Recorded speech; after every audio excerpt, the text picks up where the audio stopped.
Hey, this is Hans from Dakota Angler and Outfitter. In this video we're tying a jigged version of a Red Fox Squirrel Nymph, one of my favorite nymphs of all time, created by Dave Whitlock. This is a tungsten jig version that I've been using for the last couple of years, and it really does well, just like the original pattern, but with the advantages of a jig. Tie this in sizes 12 to 16. You can use bright orange thread that we're going to see as a hot spot later on. Start behind the bead, wrap to the back of the hook. At the back of the hook, I'm going to tie in some squirrel guard hairs from the body of a fox squirrel. What I've done is taken some guard hairs, cleaned out the under fur so there's nice clean ends. We'll tie those in on the top of the hook shank so you get a nice little tail clump. Adjust it for length. I want mine to be at least half the length of the hook shank. While I'm up at the front of the hook now, I'm going to tie in some midge diamond braid and root beer. That's going to be my ribbing material. Tie that in and bring your thread back to the back of the hook. So now your ribbing is tied in. I'm going to use SLF Dave Whitlock Red Fox Squirrel Nymph abdomen dubbing for the abdomen. Dub a reasonably sized loop of dubbing on there. Not loop, but noodle of dubbing, I guess you would say. We're going to make a nice thick thorax or abdomen, and then leave room for our thorax behind the bead. Now we'll take our midge diamond braid, pull tightly on the midge diamond braid so that it sinks into the body material. You're not going to get lots of ribs here. 3 or 4 is about the most on these jig hooks. Once you get to your thread, tie off the midge diamond braid and trim off the excess. Save it for your next fly.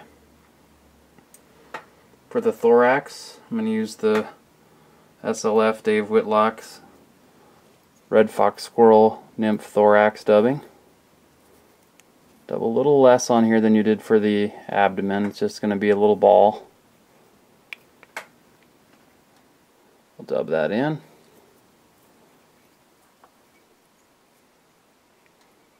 There we go. And now to finish the fly, a little strand of something caught in there.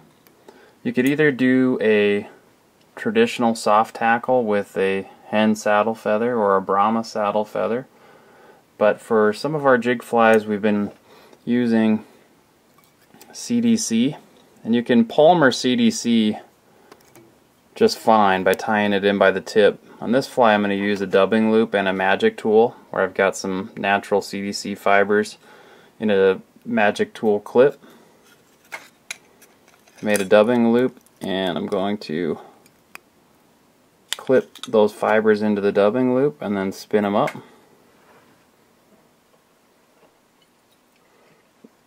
It's a little cleaner than wrapping that whole stem of the CDC feather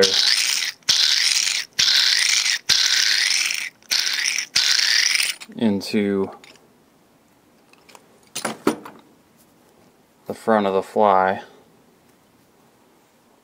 My fibers are a fair way down. There we go. So once I've spun those, I can wrap that CDC hackle. And when I'm done with wrapping my CDC, I'll need to tie off my dubbing loop with a couple of wraps and then trim off the excess.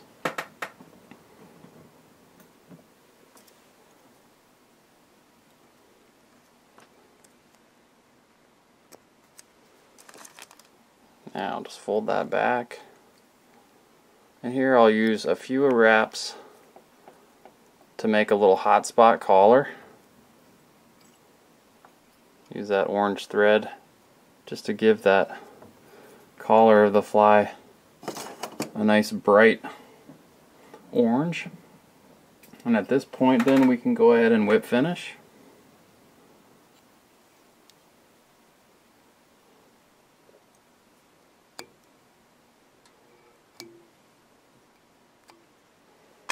And trim off our thread. And it's always a good idea to put some head cement on that thread so it doesn't come undone. But there it is, a Red Fox Squirrel tungsten jig. A great pattern on its own, but as a jig it fishes extremely well. I'm Hans from Dakota Angler and Outfitter. Thanks for watching this video, and check out our other videos at our website, flyfishsd.com.